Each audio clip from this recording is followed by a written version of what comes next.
So if the US-China, the competition deepens further, what we are worried about is that Korea and other small countries might be forced to make unpleasant choice between the two.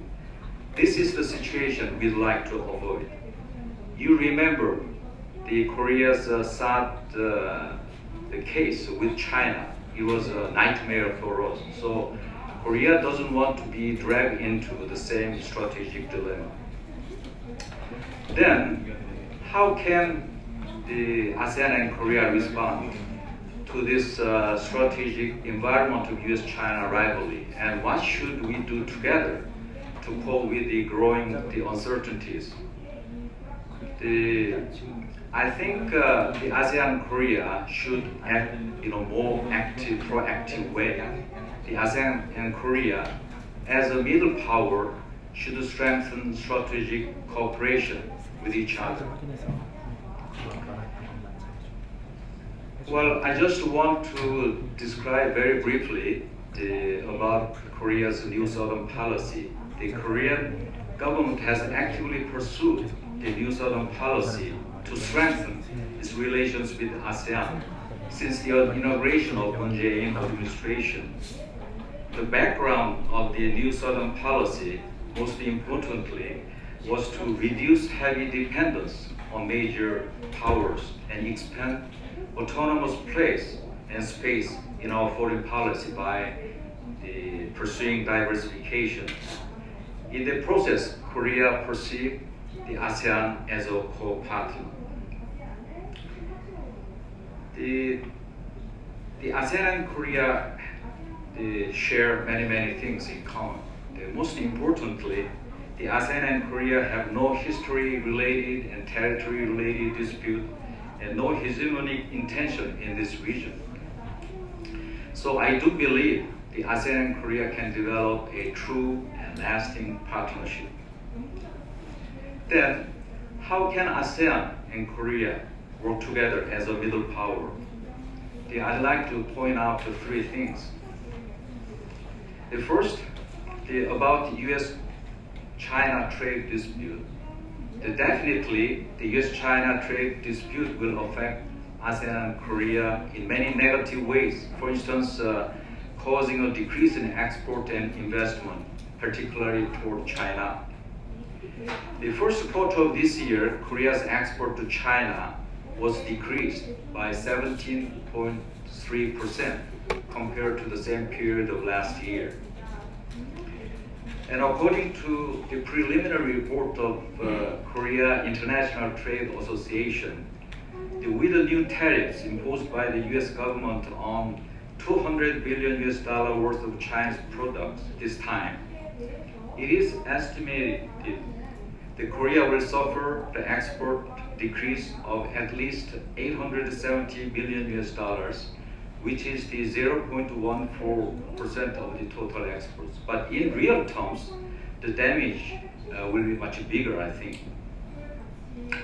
However, the ASEAN and Korea should pay more attention to a broad picture of economic cooperation in this region. Namely, the change of global supply chain and international trade system.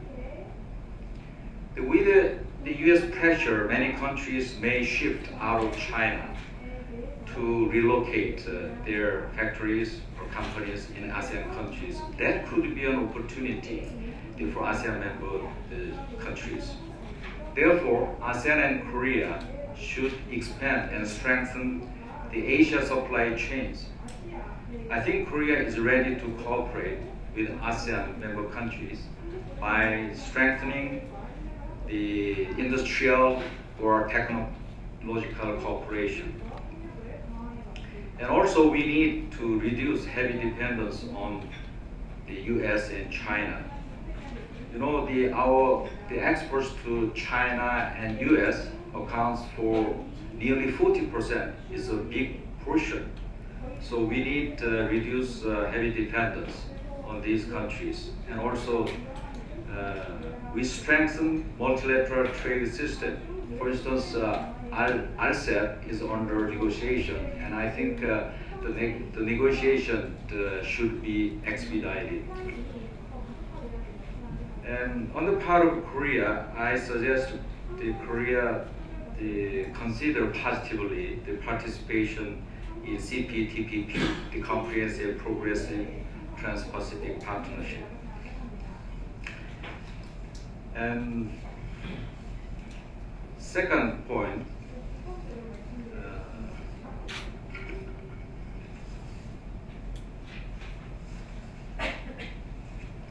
concerning new regional architecture, new order in this region, namely China's Belt and Road Initiative versus US's Indo-Pacific strategy.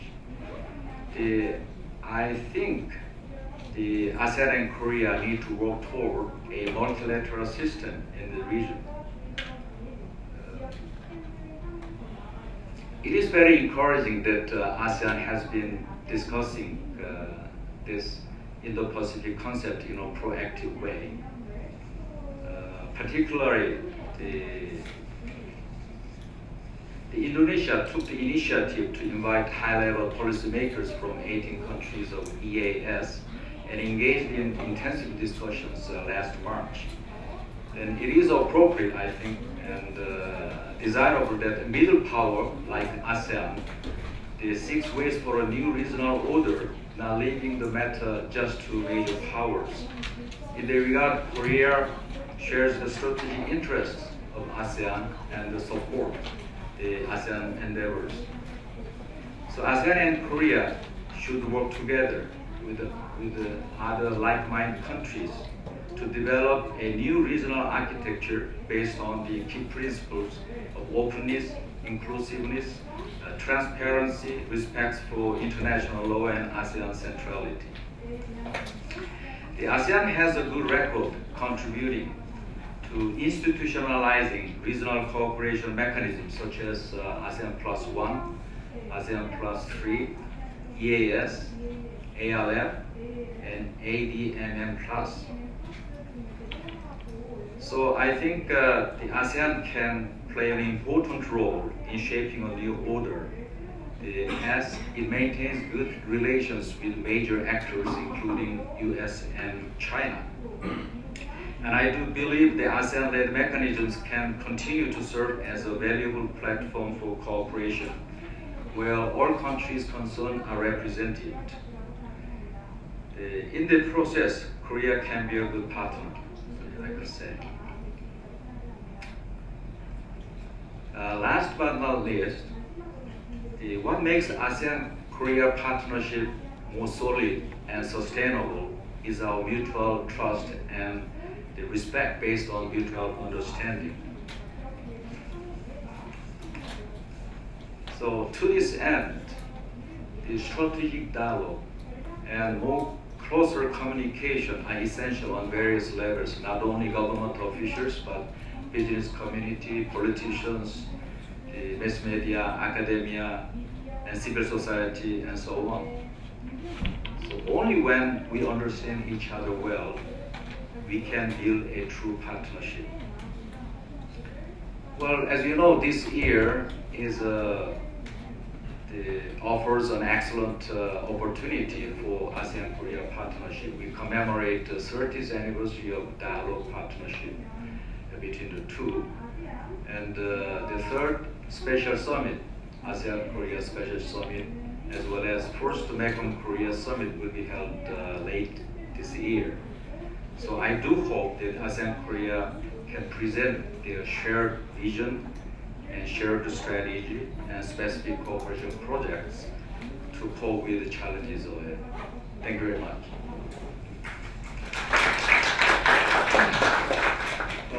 Thank you very much, Mr. Kim, for your very brief but to the point presentation.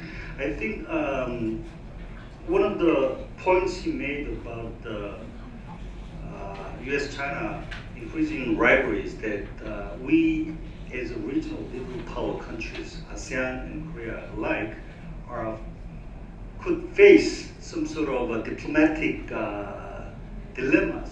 For example, possibility of being forced to make choices within the great powers.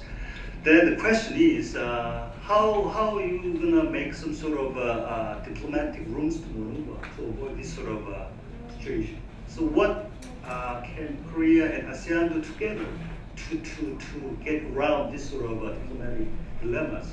I think that's one of the most important questions for this panel.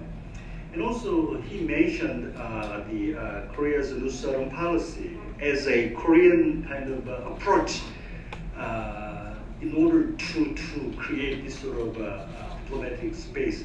I think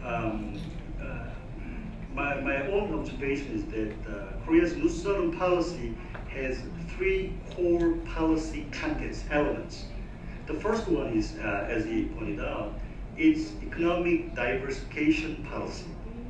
So we have put too many economic eggs in China basket. So we try to have some sort of soft economic decoupling from China.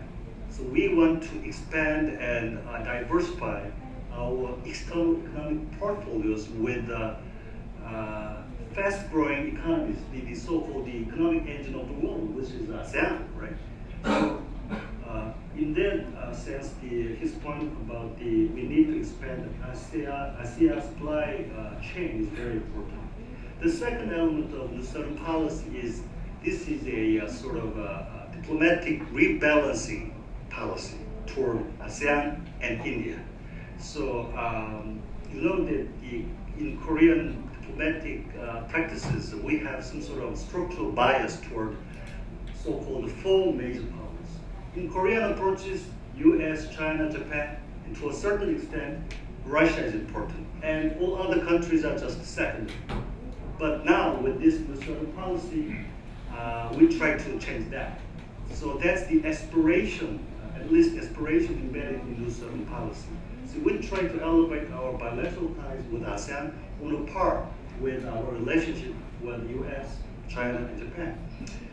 And the third element, policy element of the Southern policy is this is sort of Korea's newly invigorated regional cooperation strategy, which tries to build some sort of inclusive, open, transparent, inclusive regional architecture.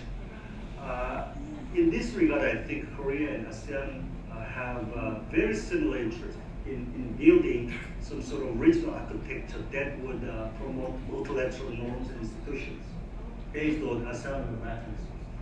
So, yeah, that's my observation. Let's move on to the second speaker, Dr. Nguyen Hung Song from the Diplomatic Academy of Vietnam, please. Well, thank you again, Professor Cho. There is nothing in the presentation of Ambassador Kim and the recap of Professor Cho that I don't agree to. In fact, they have spoken very well on the key topic of today, Sino-US rivalry. In fact, it's very difficult to start a conversation on international relations these days without start talking about US-Sino rivalry. Indeed, that phenomenon has affected and is going to affect every aspect of a country's foreign policy and international engagements, and it's a worthwhile topic to talk about. The often question when we talk about Sino-US rivalry is that what is that competition is for, and what is the end game? What is the major frontier of the competition, and where is it going to lead to? Now, it seems from the outset that it's a trade war, but we also understand that it's also a technological competition. And also it is quickly spilling over to other areas as well. Today we are seeing a potential clash over currency, and tomorrow it might as well be a different area, another different area. So it's an expanding competition. It's not yet expanded to all frontiers, but it's a quickly expanding competition. Another often asked question is that where is this South China Sea all about in the competition? We understand that South China Sea may not be the subject of intense yet competition today, but in the medium and long run, it could potentially be the subject of competition. Now it is more or less an area of rivalry, but it's more like a tool used by both sides to exert pressure on the other sides to gain advance on the current frontiers being trade and technology. But as China's power grows in the South China Sea, it might as well turn into an actual combating ground or frontiers for Sino-US rivalry. And not just maritime domain, it's going to expand into cyber domain and maybe space domain in the near future. Why do I think that the frontiers or the space or the actual field of competition is going to spill over to those domains? It's because the rules governing states' behavior in the maritime domain is not as clearly defined or is not as established as those governing international relations on land. For example, the law of the sea was just there for a couple of decades. It has not yet been fully developed and implemented or interpreted universally in the international community. There is new technology developments in those domains which change states' capacity and change states' interest and policy towards those domains. And it's the domains which the US still relatively have strength over China, and therefore the US is going to continue to use those domains for its enhanced competitions towards China. So what then can we conclude about Sino-US rivalry for now? I think we can all agree, and this was mentioned by Ambassador Kim, that it's a structural competition and it's going to stay. It's a long-term thing. It's not about whether Xi or Trump or any current administration of either the US or China.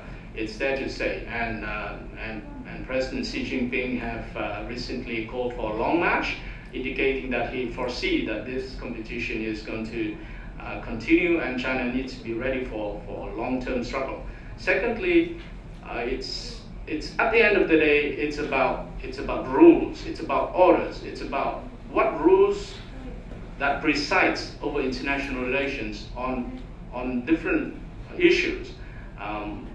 And this, at the end of the day, is about who makes those rules, under what process, who dominate over the process of making rules, and the rules is to serve whom.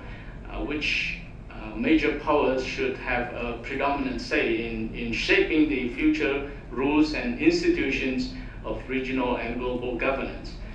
And we also can say for now that it's a dynamic process, that that countries are watching one another, especially the major powers, and they are revising their game.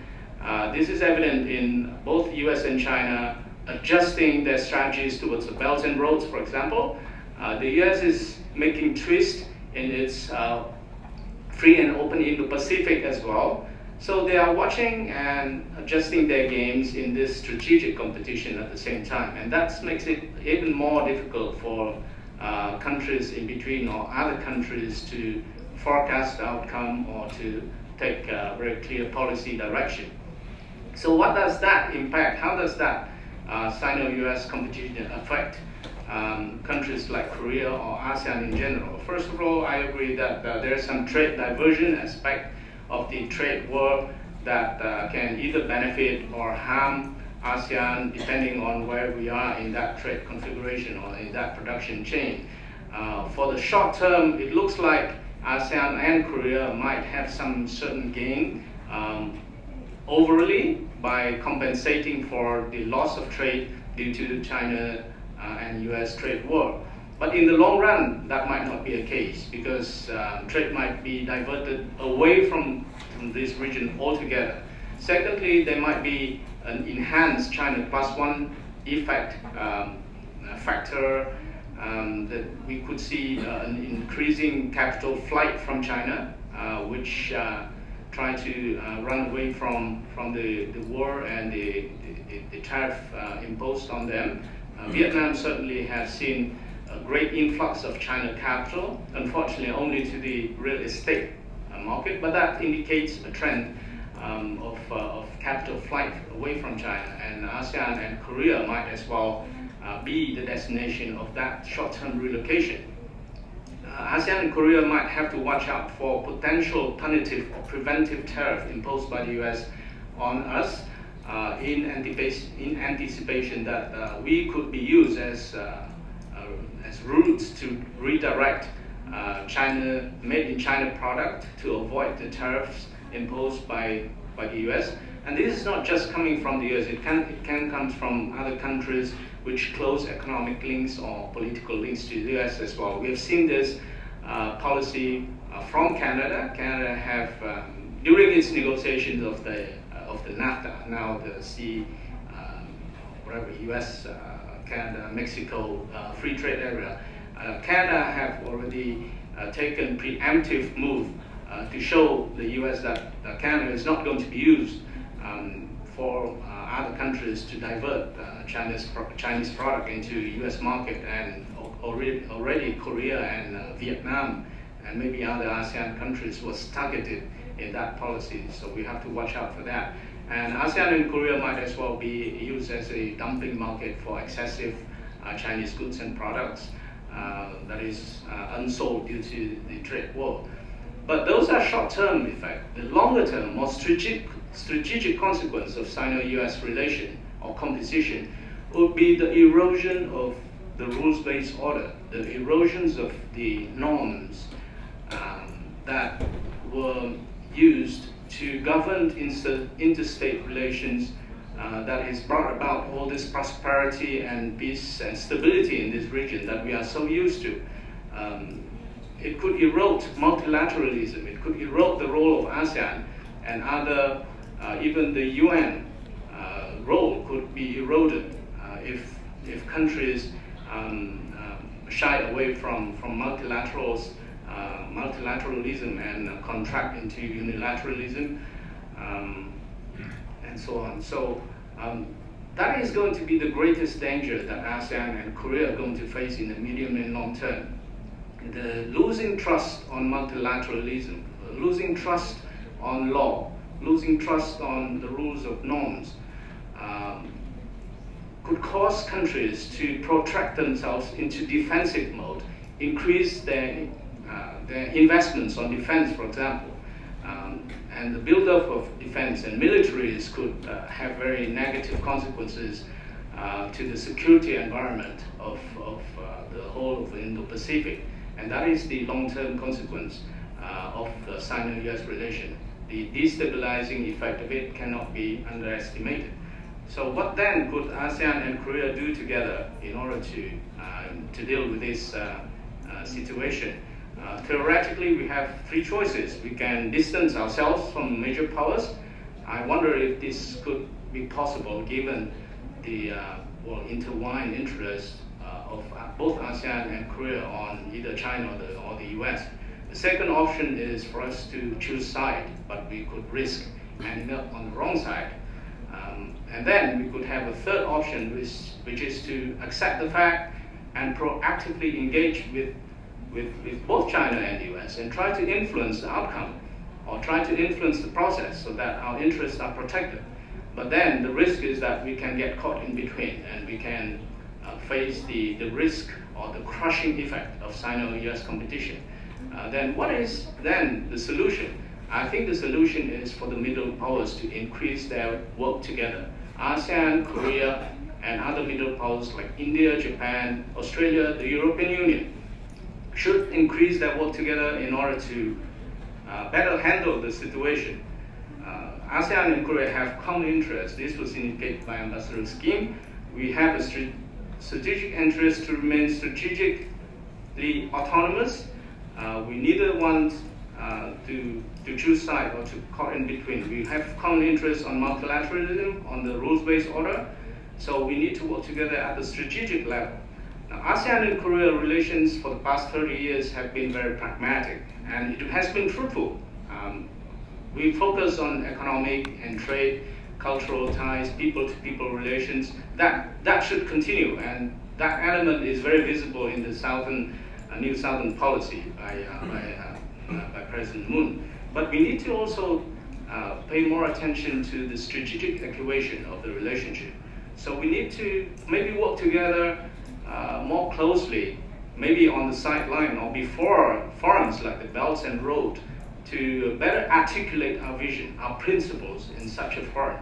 We also need to better make a clearer say or voice when it comes to strategic issues facing the region. For example, the rule of law. For example, on maritime issues, like how do we interpret and apply the law of the sea in our respective regions. We also need to take a clearer position on new emerging issues. For example, cybersecurity, the roles of the sovereignty principle of a state in the cyberspace.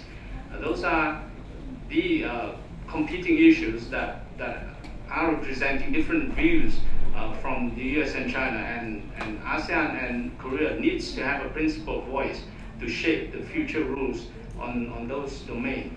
Lastly, Korea and ASEAN have been trying to avoid talking about one another key security issue. For example, Korea have been trying to stay away from the South China Sea issue. ASEAN have been, or ASEAN was convinced that it could have no role in the DPRK issue, for example. Now we should change our mind. We have proven that ASEAN can have a play, at least minimal, or as a convener for processes which can be very vital in the DPRK denuclearization process. The last two Kim-Un summits were in an ASEAN state, and the third one might as well be in ASEAN. And ASEAN is the only mechanism multilaterally to engage DPRK, being the ASEAN Regional Forum. So ASEAN should be more creative and be more forthcoming in talking about DPRK subject. Likewise, Korea should take a more proactive stance towards maritime security in the region, especially geopolitical issues like the South China Sea, like on managing Sino-US incidences that could potentially erupt in either the South China Sea or East China Sea that could be closer to Korean borders. Mekong issue could be another area where Korea can be more proactive and engaged in. So all in all, I think South Korea and ASEAN have had 30 years of very fruitful cooperation, pragmatic cooperation. In the new age, we need to move on to a more strategic level talk, and we should not shy away from contributing to what one seems issues pertaining to one region and not affecting the other. Thank you. Thank you very much, Dr. Song. So you suggested that Korea and ASEAN should actively engage with US and China without avoiding the cursing effect of great power engagement. Well, actually, in your presentation, you talked about the South China Sea issue, right? So if you have a chance later, would you update us on the current status of Code of Conduct negotiation? And also, as you pointed out, Korea has kind of distanced itself from the South China Sea issue, right? So Korean approach is kind of silent diplomacy. Silent, right? We shut ourselves up, right, about South China issue. So what kind of roles do you expect Korea to play? You suggested that we have to have some sort of strategic cooperation, right? So what sort of roles do you expect Korea to play in South China Sea issues down the road? Okay, then we'll move on to the next presenter, Mr. Goy from Thailand, the veteran journalist. Please. Well, thank you very much. Good afternoon, everyone. I think Ambassador Kim and my good friend Yen Hong Sen has already touched on major issues, the trends in the regions, the rivalry between US and China. I have 3 points to make. Of course, first point is the theme, the rivalry between the US and China. If everybody would go back to December 2017, National Security Strategy of the United States stated very clearly, China is the enemy, and we will fight. The U.S. will fight against the Chinese, and that is the theme. In fact, I will use the Avenger. It's indefinite endgame. So that's what we should be expect from these two rivalry. The reason, I think, from our point of view, you have to remember I'm speaking from Thailand. Thailand is an independent country. Our foreign policy is like a bamboo. We switch side, we follow the wind. So some country even said that Thailand has no spine. It's a spineless diplomacy. But I would describe Thailand as a very pragmatic, especially at this time. So given this rivalry, what could we do? The end game for me, even said I said indefinite, the end game is between the survival of the US-led international system and the emerging of the cynic or the Chinese order, international system. Of course, it's still very early to say that there is such thing as Chinese order. But it was clear from Mr. Trump that China is doing everything now, BRI, you name it. I'm very happy that Hong Sen mentioned Mekong toward the end, because at first he did not mention, he just said South China Sea, move to cybersecurity, move to maritime and even space. But for me, the end game, the indefinite end game actually will manifest itself in Mekong region, because it's where I have to cite Harvard professor Thucydides' trap. That's where the contest, the competition with the US and China will be played out. I will explain later during the question and answer, because I think South China Sea is already clear that China has already upper hand. I think Dr. Hong Sen will give you the latest briefing on the COC. So America's position is very clear to stop China from establish the new order, which is emerging here and there. There's no such thing as a coordinated system there. You see that in Lower Mekong Cooperation, you see that in BRI, you're emerging that the World Trade Organization, you see that the China very active in UN operation. You see that here and there, there's no really pattern. But in the future, I am really confident that they will link all these things together, connecting the dot. So that is something you need to watch out. Now, this situation presents a unique opportunity for ASEAN, for Korea. Why ASEAN and Korea? I'm glad that Ambassador Kim said that we are middle power, but some member country of ASEAN will be very embarrassed to identify as a middle power. We have 3-4 countries that still lower income bracket, but together, of course, ASEAN is a power.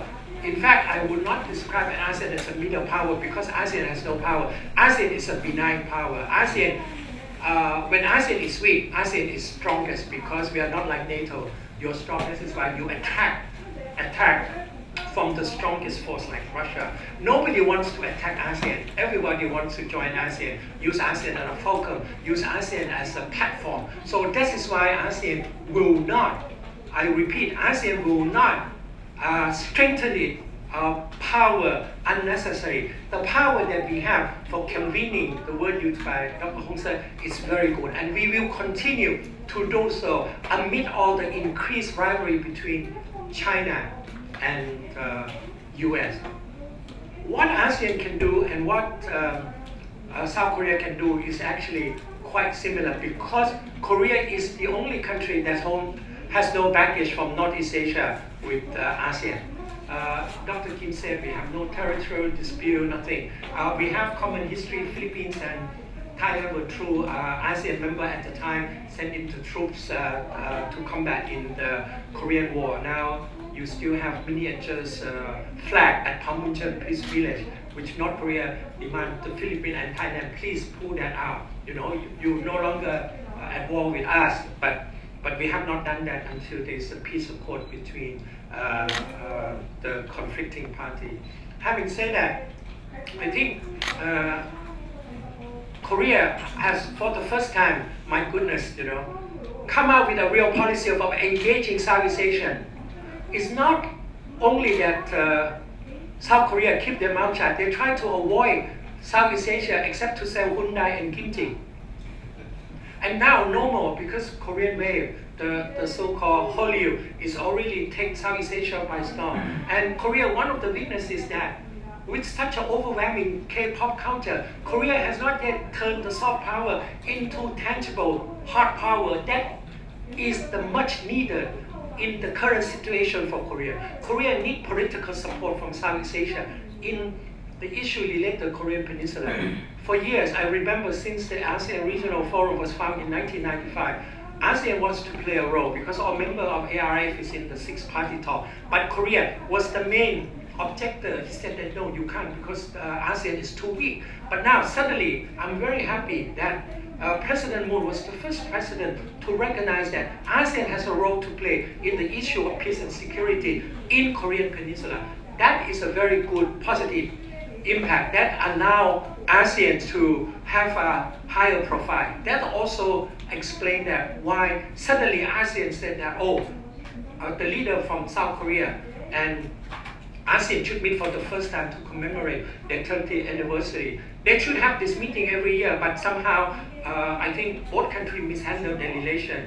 So giving special privilege, normally summit only occur every 10 years, but Korea was giving very special consideration because in the mind of ASEAN, we must have Korea in the middle between Japan and also China. So that is very clear. So in itself, Korea has a special place in ASEAN as a country that has no dispute, and now with economics development and cooperation. You talk about Samsung Vietnam. Everybody have to quote 3 times of how Samsung has promoted the Vietnam economy, you know, comprising almost 20% of Vietnam export. This is incredible, you know, don't mention LG. So with that, Korea cannot be shied away. I'm so happy that new Southern policy, even though it's the Indo-Pacific version of South Korea, but South Korea is very humble not to say so. You know, because if you say so, you might make American mad or Chinese mad, you know. Dr. Kim mentioned very interesting, the third episode that Chinese punished South Korea because of the position of Thai. And this we will have to take deep into our consideration. If China did that to Southeast Asia, it would be war. But so far, China has done that. By the way, with China stopped importing movie and period drama from South Korea, Thailand is the biggest beneficiary because the Chinese has to import the Thai drama series. Because when you watch the Thai, you cannot distinguish whether it's a Thai or the Chinese. You know, they almost look alike. Having said that, so ASEAN and Korea, in a way, they can blend the common interests and blend it into one. And I think new Southbound policy can do so. Now, I will add a little bit on what Hong Sen has said. Mekong. Mekong is the area of new contestation because Mekong is the area that China has the most influence at the moment. Even though the area has been engaged by all power, there are at least 14 countries that engage in development, environment, maritime, water, management, whatever. But none of these organizations and countries, including America, has accomplished what China has accomplished within less than 1,300 days. They have accomplished much more than MRC, which has been existing about 5 decades, more than ADB project, more than any other, including Japan, Korea, whatever. Of late, I heard that Israel and Russia have expressed interest in helping develop Mekong. I think they want to be part of Mekong future power play. Because this is the area, it's new, you still can change. But if you want to change this, you have to deal with the influence of China, which have studied the cooperation of Mekong for the past year. They know that a lot of countries involved in Mekong love to talk. Talking is the best policy, including United States LW, the Lower Mekong initiative. After 10 years, there's still no tangible. But now I was told that later this year there will be more budget, really serious, trying to promote Mekong cooperation. Number two, there's too many projects which are carrying out. They're all separate. Every country focus on their own national interests and also Mekong, but no one try to synergize it. And number three, the more player, it's very confusing. So if you want to compete with China, you must make sure that you have, number one, good financial support. Number two, you must have enough diversified area in all aspects: water management, agricultural, training, poverty eradication, environment protection, which is a rather new thing. Earlier I told Professor Wang Yi that China treat Mekong not as a backyard. The China said home means back door, but treat Mekong as its front door, 前门, because China put all the money, all the reputation, all Xi Jinping new foreign policy in front of its front yard, that is Mekong. If China fail in Mekong, China will fail in other foreign policy developmental area, including BRI. That's my strong belief. So Mekong is very important, and the rule is still to work in progress. Dr. Hun Sen said very rightly, the norms, international law is very important. That is why ASEAN come up with its own initiative called ASEAN Indo-Pacific Outlook.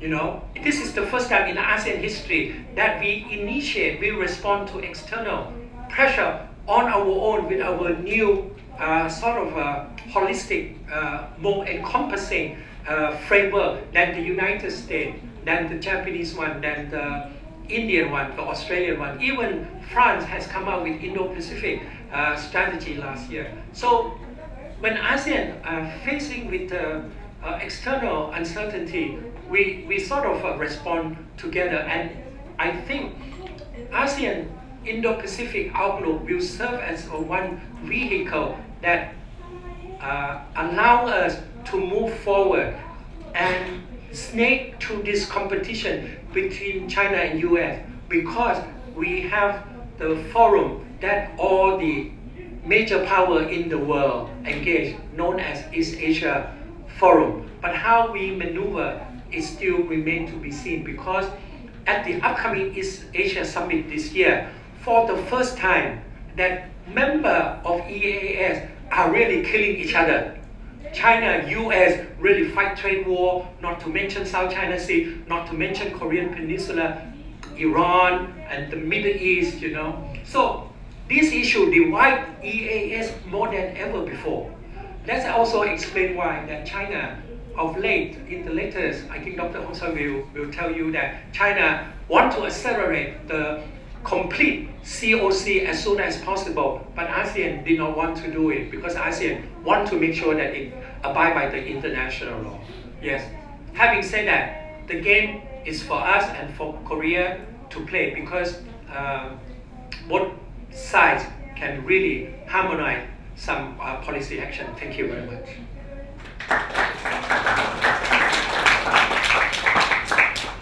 Thank you very much for your very lively presentation.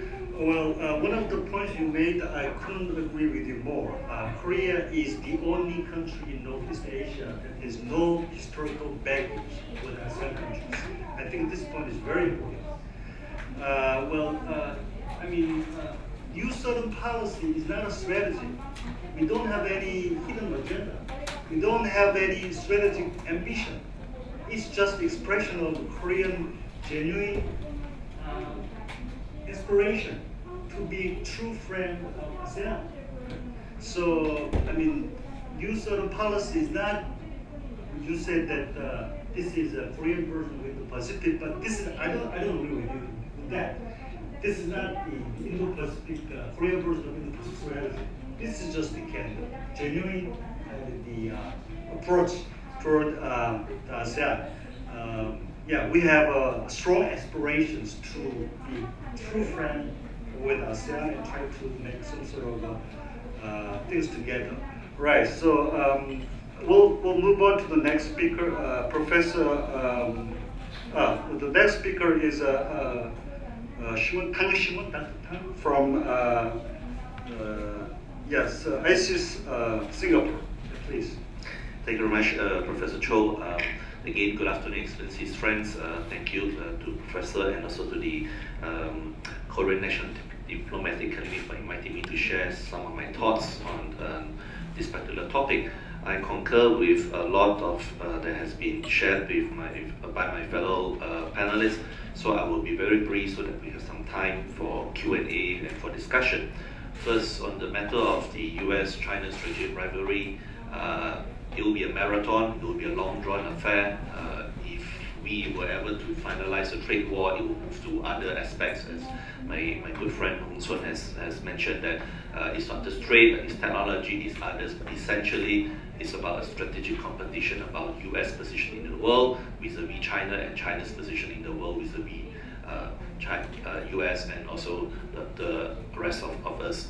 So the rivalry would quoting Kun Kavi's words, is open political, diplomatic, strategic warfare, right? At least we have certainty. We are no longer clouded by niceties and words, but behind the scenes, I think both parties are confronting the issue head on in that sense. So what does this mean for the region? What does it mean for us, for ASEAN, and so for ROK? We have heard the contention that ASEAN is pretty much in the same situation as Korea. We sooner or later, or at one point or another, will be asked to take sides, to choose either China, to choose either United States. Some of these manifestations we have already seen in the last few months, Huawei or not in that sense. So that is also another kind of choice that we have to make here.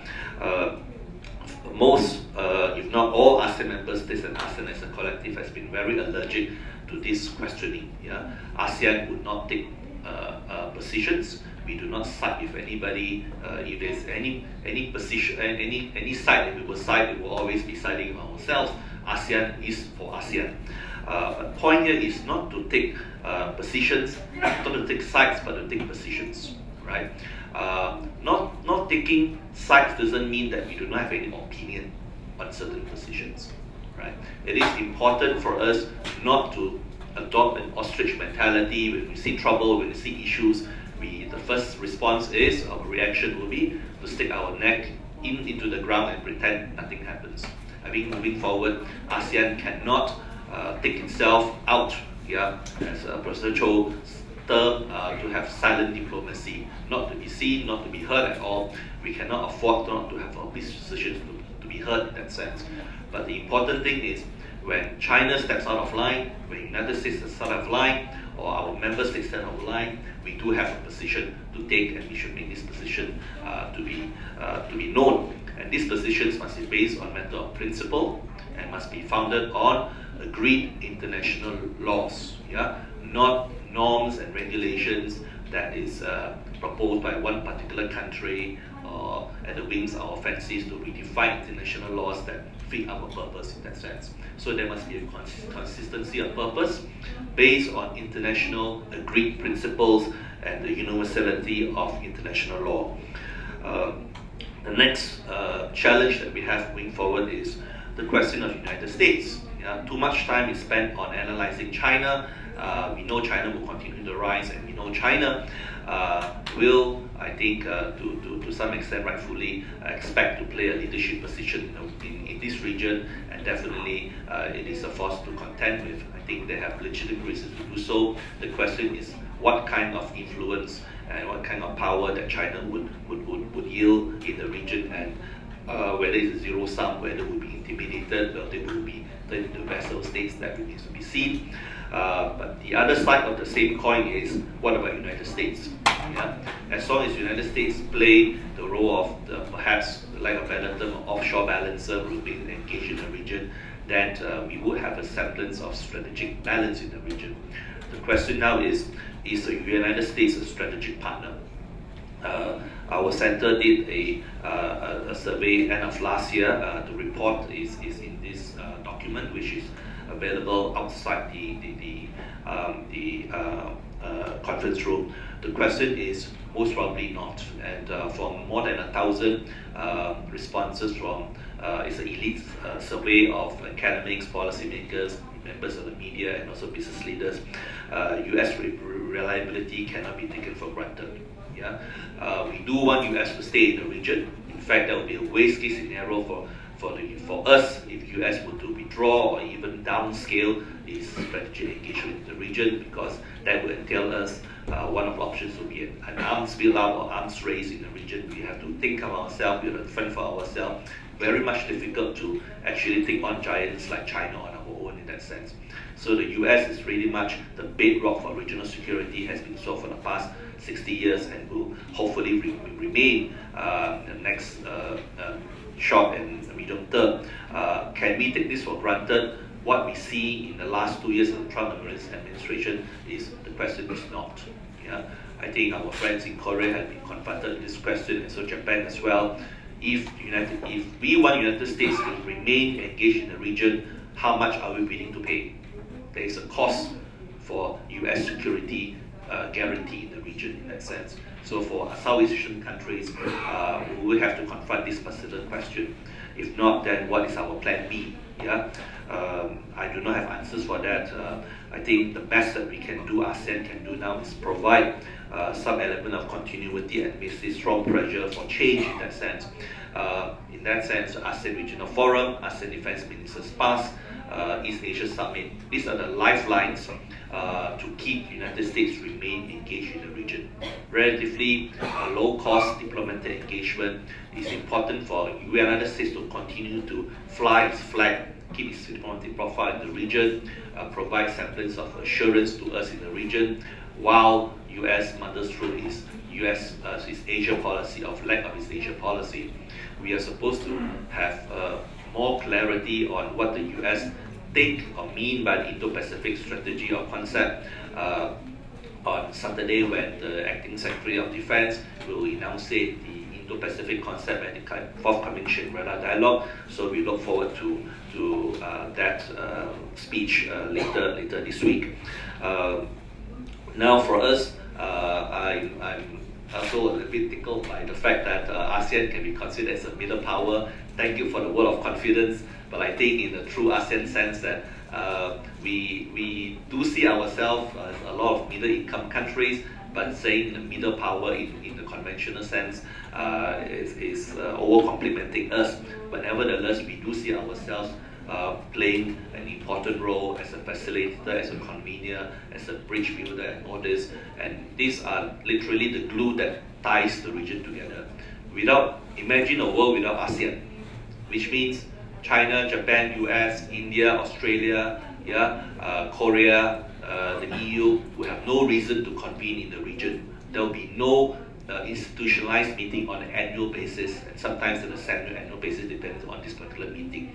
So we are literally not just playing the host to provide coffee or the tea or the room to have the meeting, but we provide an agenda, a commonly agreed agenda, and we facilitate these confidence-building measures that take place almost on a regular basis.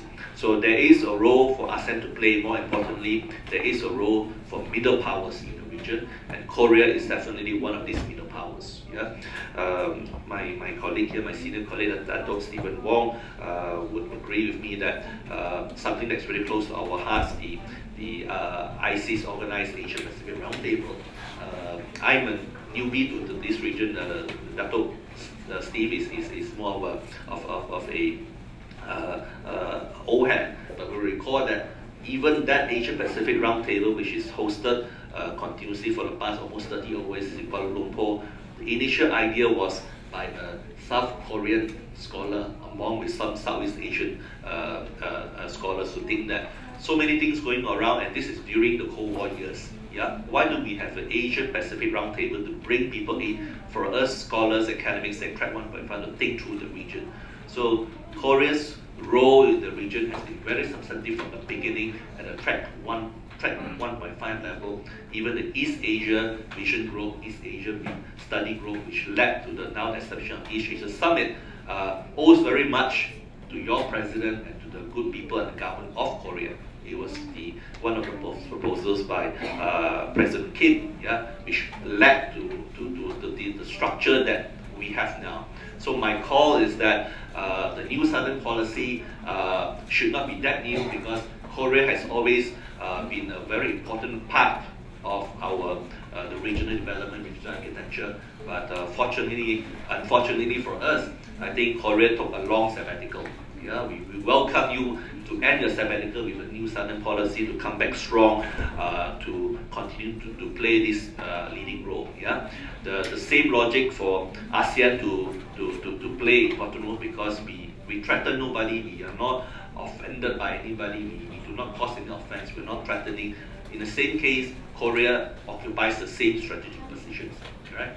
And in fact, Korea has an advantage over us because economically you have more capability in that sense. Right? You have more resources at your disposal, and given the right leadership that we have seen in the current administration, New Southern Policy represents one of these very important initiatives to engage not just ASEAN but also India, but more importantly, how we can think through the region moving forward. So in terms of the ASEAN-Korea relationship, I concur with my colleague's point that the economic relations have been very strong, the people relations have been very strong. But the economic front, 68% of Korea's FDI is concentrated on the CRBB countries. This is important because it helps ASEAN, one of ASEAN's major agenda, which is to narrow the development gap and helping to uplift the economies of Cambodia, Laos, Vietnam, Myanmar, and Vietnam is very important. But my point here is that do not forget that ASEAN has 10 countries. Do not leave out the other 6 countries, because if all your eggs are in the CNEV countries, that means you are not investing or you're not engaging in the diplomatic sense with the other 6 countries, because your economic footprint is important, it's a prelude, it supplements the political strategic relationship. And to enforce one of the points that have been stressed repeatedly in this panel is that we will definitely welcome more of Korea's strategic partnership engagement, and also that this political discourse is very important. So we hope that Korea does not see Southeast Asia and ASEAN economies as a place to have more Samsungs, more Hyundais, not just as a place to invest. It's an economic opportunity, but what can we do to think through politically, strategically at a time that perhaps multilateralism is somewhat under threat, as we think through the instability caused by the US-China ongoing trade war. How do we manage our ongoing relationship? So let me add on the final point is that on the new Southern policy, the 3 Ps is something that we will definitely welcome and look forward to a more increased political strategy partnership to enforce the very strong social, cultural, and economic cooperation that we have for the past 30 years. Thank you.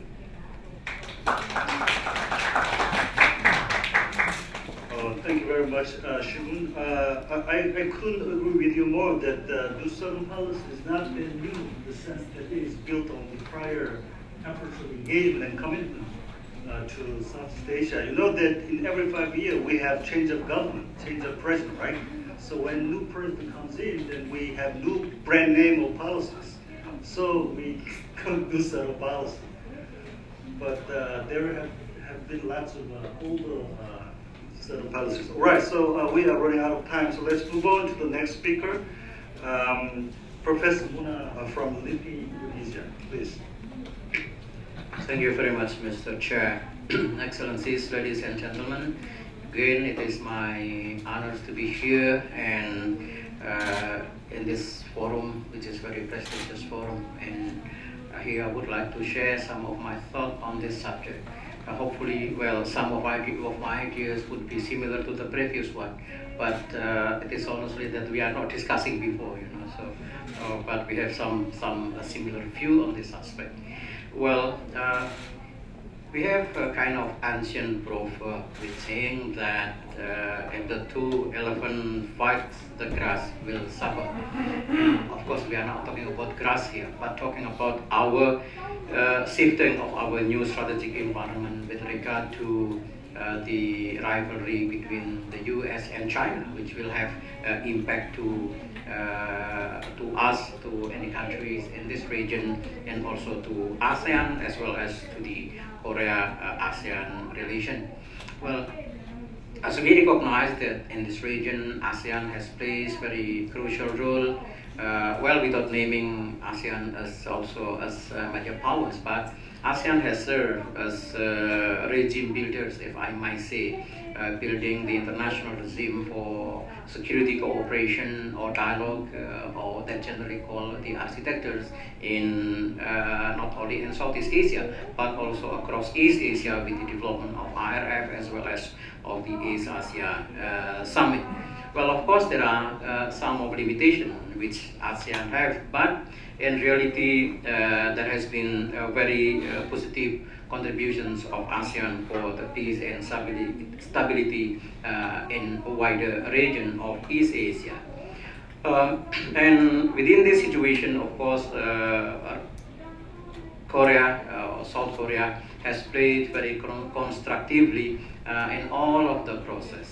And the region itself, East Asia, in the last more than 20 years has developed into one regional entities. I remember that in the first ASEAN Regional Forum in Bandar Sri Begawan in Brunei, there was a proposal with saying that, well, actually this is Australian proposal with saying that we develop the map of East Asia to cover the whole of East Asia, to include Australia and New Zealand.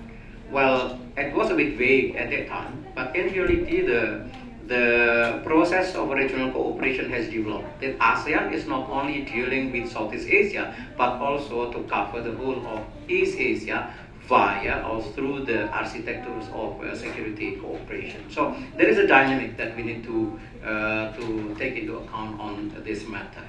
Well, I would like to address the three issues that I would like to say in this matter. First is about the dynamic about East Asia itself.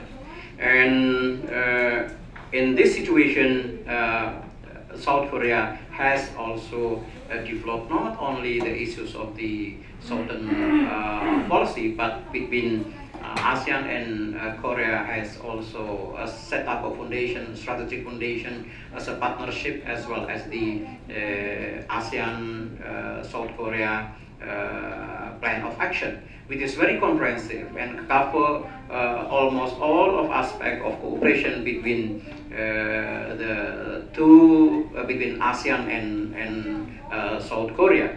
And it is also important to note that I would also to say that Korea is basically enjoy the high degree of trust and confidence. I think there are some of the speaker already mentioned about this. And well, different kind of things already developed between ASEAN and South Korea. And of course, some devices, it was mentioned before, Samsung and different kind of technologies contribute to connect between South Korea and ASEAN countries, ASEAN people, especially also ASEAN people. This is also the important role of cultural diplomacy. How K-pop, for example, influence almost youngsters across Southeast Asia, especially in my country, like in Indonesia. So South Korea becoming very close. Very close in heart, and that contribute to another deeper relations between ASEAN and South Korea. And also, I also take note that that foundation also constructed based on our historical consideration that there was no such kind of historical baggage between Southeast Asia, between ASEAN and Korea, and that kind of historical baggage, if there is available, it could hijack the psychology of relation. But there is no such kind of that situation. So this is one of the advantages that the two countries or the two entities, South Korea and ASEAN, build their trust and confidence, and that's the modalities to develop the future of Korea-ASEAN relation. In addition, countries in Southeast Asia also surprise and learn for how the process of Korea's success in rebuilding the economy after the war, of course, and today South Korea has emerged as a developed country technologically, also economically and technologically, that will have a strong influence for our future direction. In these situations, Korea has an important aspect to strengthen its partnership with ASEAN. Well, of course, more than the issues of infrastructures that generally we are discussing when we are talking about Belt and Road Initiative. But of course, if we are looking at the plan of actions, ASEAN-Korea plan of actions, there are many kind of aspects that has been outlined, from political, economic, security, technology, to include the industry and so on, cyber technologies and culture. The other issues that I would like to say is the shift that we need to pay attention. Of course, the situation that happened between the U.S. and China rivalry also pushed to some extent for the regional countries to choose. But as already mentioned by my colleague, Mr. Tam Simon, saying that of course it is not about choosing, it is about position, and I think that aspect is very important to be considered here. My other issues is also I think one thing that we need to consider is that being South Korea as being part of the U.S. allies, of course there is some of dilemma that South Korea is also facing, especially when it has to deal with the China in many respects. Just another example that is related to the issues is when South Korea dealing with North Korea. Basically, as far as I understood, that the two leaders, South and North Korea, already agreed to end the war, but there is not moving forward, especially because South Korea, for example, have to ask a kind of a blessing from the US. So this kind of situation need to be considered for the future, and I would like to see, hoping in the future, the South Korea could have more independent positions and policy to make and strengthen regional security in the region.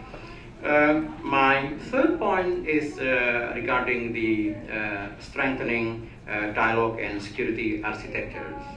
Well, U.S. and China rivalry juxtapose the ASEAN and also ASEAN in difficult situation, and it could threaten the ASEAN centrality and of course in the overall security architecture.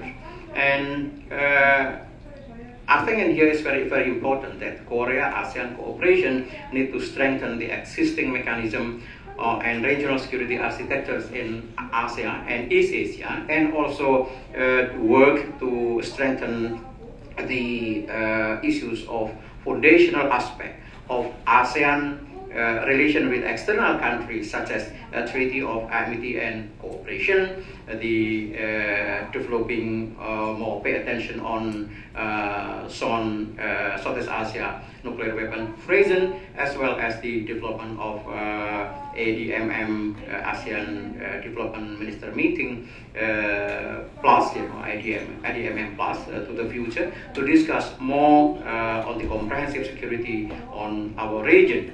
And it is also important to take into account that Treaty of Amity and Cooperation is only regional-wide treaty, which is ASEAN developed, which is basically on no first use of force in the case of conflict arise.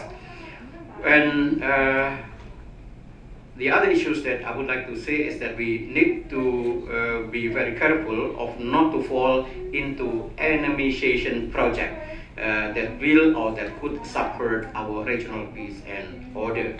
And my final point is regarding developing the cooperative and sustainable security. As I mentioned in the beginning, that Korea enjoys a privilege in relation with ASEAN, so both sides basically, since there is no such kind of historical baggage. So South Korea has emerged basically as a good friend, or the best friend of ASEAN, if I might say, and there is a good foundation for trust and confidence. So deeper Korea cooperation with ASEAN will help to glue our regional identity and regional security.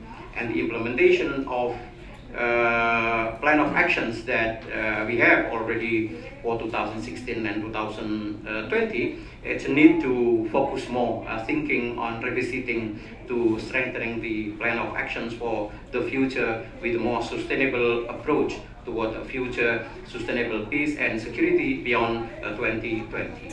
Finally, the South Korea could also improve at a practical level some program or activities or project that could strengthen the connectivities in the region, especially because these issues is very very controversial between Indonesia or countries in the region of Southeast Asia with China. But there is also opportunity that South Korea could come to develop this not only infrastructures but also capacity building through different kind of mechanism that could be explored in the future.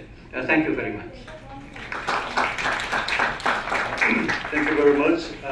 The next speaker is the last but not least speaker. I really thank you very much for your patience. So, Dr. Steve from ISIS Malaysia, please. Thank you very much. Actually, it's my pleasure to be the last speaker because I can say everything that everyone has said, but I can say it differently. All right, I will say it like if I were to try to explain to my mother is not very. I don't mean to. I'm going to dumb down. I mean just say things differently. But I also want to say things that are very different from all the speakers that have been before me. I agree. The points that I agree. Number one, I call this playground politics. We are either in playground politics or we will be very soon playground politics. What is playground politics? It's basically taking sides. Okay?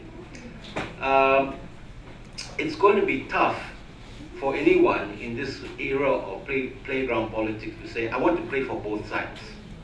I want to play for Team A and for Team B. Okay? That's going to be hard to do.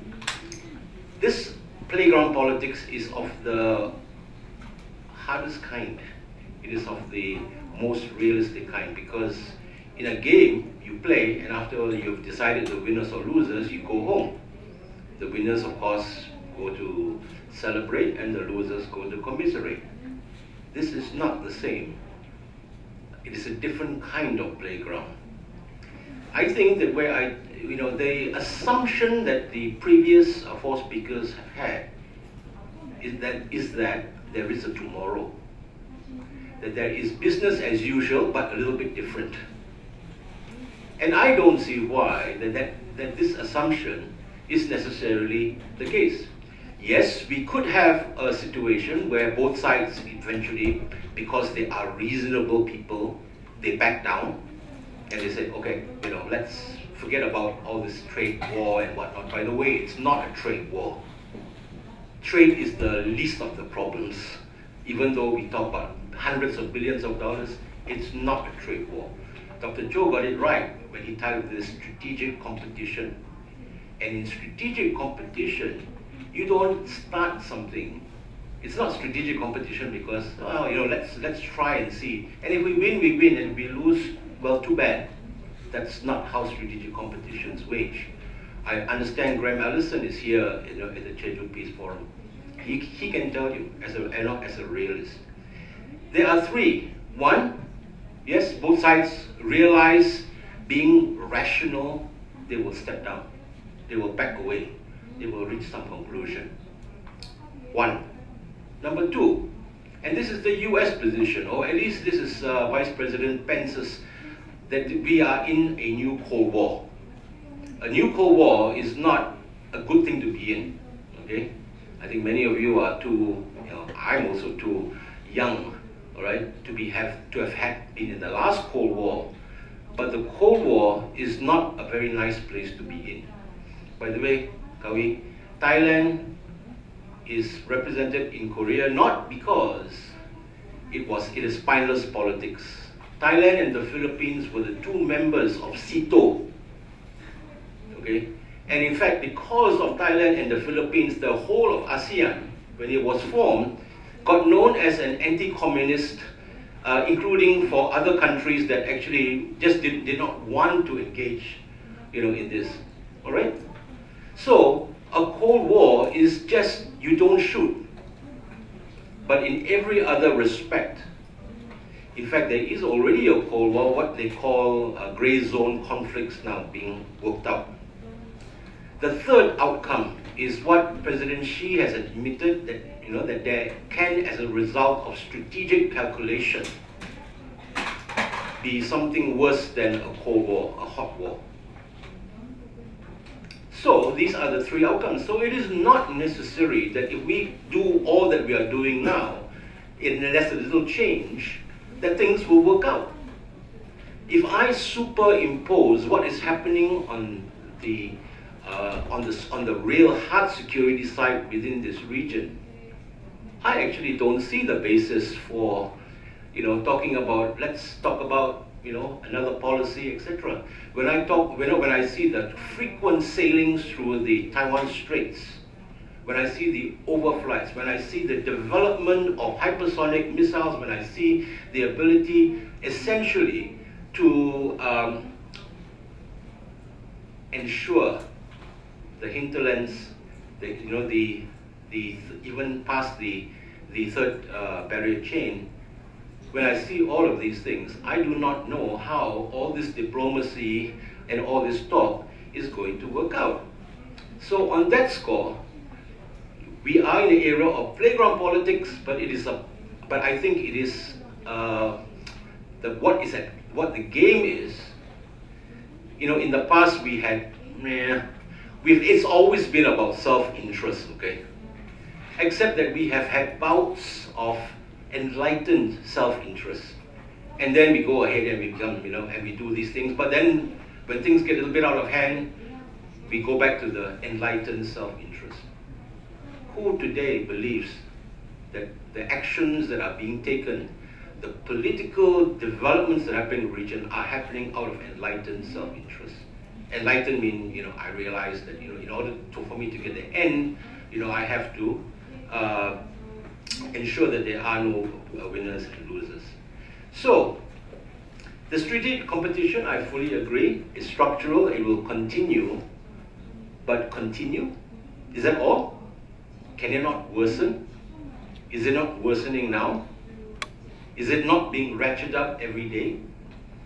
And it's not only in the Asia Pacific, it's not only in the East China Sea or the South China Sea, it's also happening now in the Middle East. All right? So the assumption is I think, I won't say an unsafe one, but it is one that we really have to ask ourselves, are we really getting real about this or not? Is it really realistic or not? Are we much closer to danger than what we are prepared to admit? Okay? There is a great unwinding of the rules-based order, no doubt about it. So what? Right? Is this not intentional? Did it just happen because of some, lunar eclipse? It did not.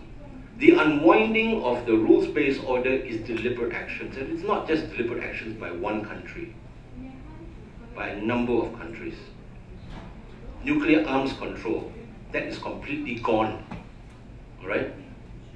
The one thing that that we could say. Now, is there the assumption that I would think, is there in this thing even an ASEAN after US-China rivalry? can Korea continue to bet on both sides? Okay, you bet for the one team and then you bet for the other team. If I were a gambler, which I'm not, I would, if I had to forecast who would win and then I put my bet on that person, let me tell you, it wouldn't be the United States, just out of self-interest. Okay? Today, what is happening as a result of this so-called trade war, it's not trade war, it's strategic competition, it's not about Huawei and about any other thing. You know that throughout the region, even those communities that are not involved, they're not Chinese, they're not American, but some of them are ethnic, you know, have their straits. They have also become very, very animated and are starting to take sides.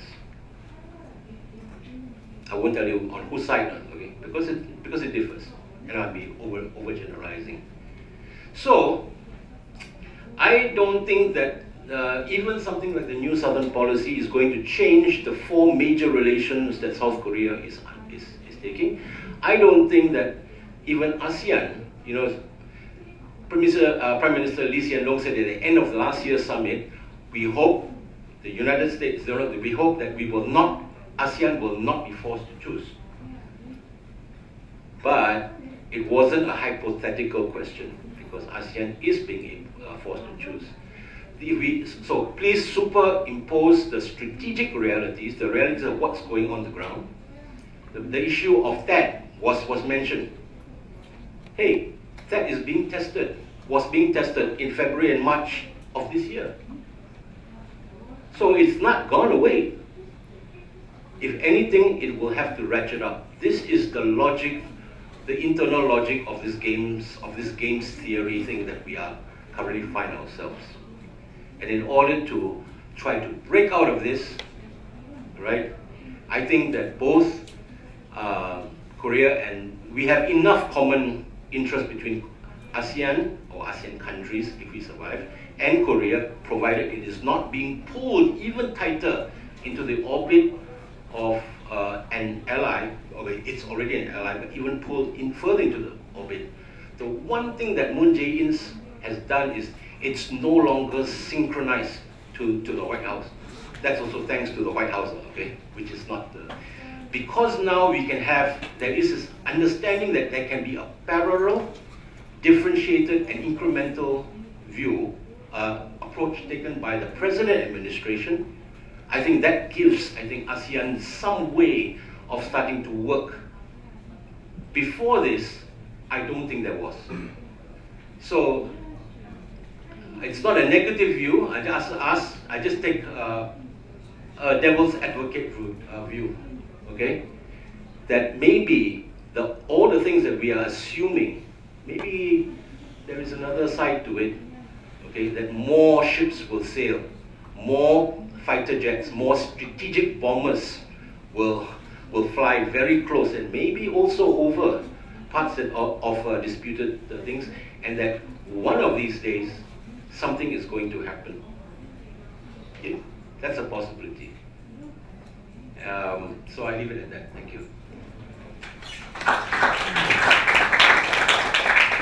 Thank you very much. We are supposed to finish by 3, but now it's already 3:02. So why don't we go for 3 more minutes? So we'll finish at 3:05. So if we have a couple of questions from the audience, I will invite any questions to address to the panelists. Do we have any questions from the audience?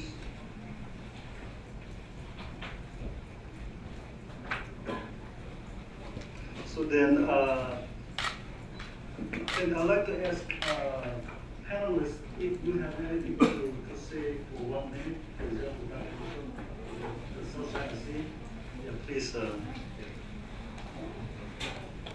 Well, I think the South China Sea is going to have relevance towards the East China Sea. For example, Korea and China is working towards its maritime delimitation.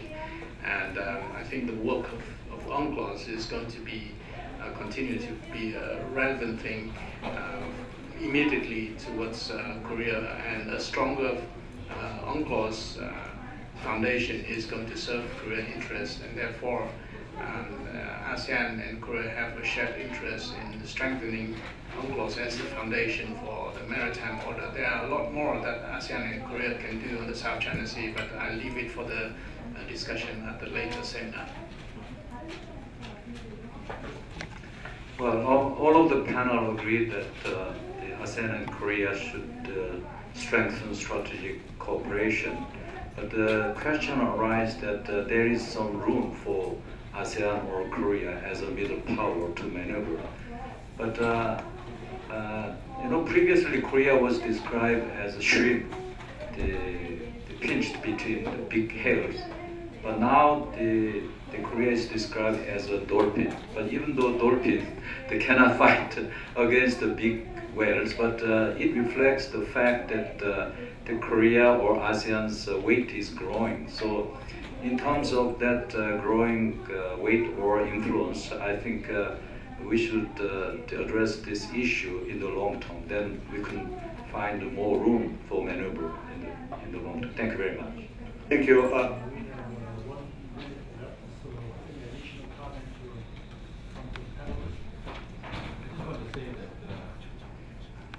There isn't a very high, according to me, a very high appreciation of the role of ASEAN among the Korean community, especially even among the policy establishment.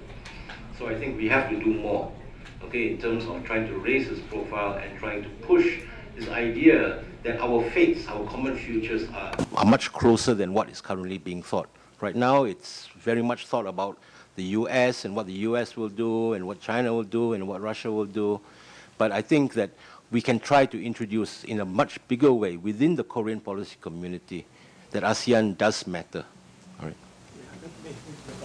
Let me add to Steve. I think Korea has changed. Because in the past, Korea only talked about North Korea whenever they met the ASEAN partner. Now, the narrative have completely changed, but people are still not aware. So it's the role of the media and the public that you have to increase more dialogue to create a proper understanding between what Korean, other than K-pop. I think there's much more than what Korea can offer to strategic matter in Southeast Asia. Thank you.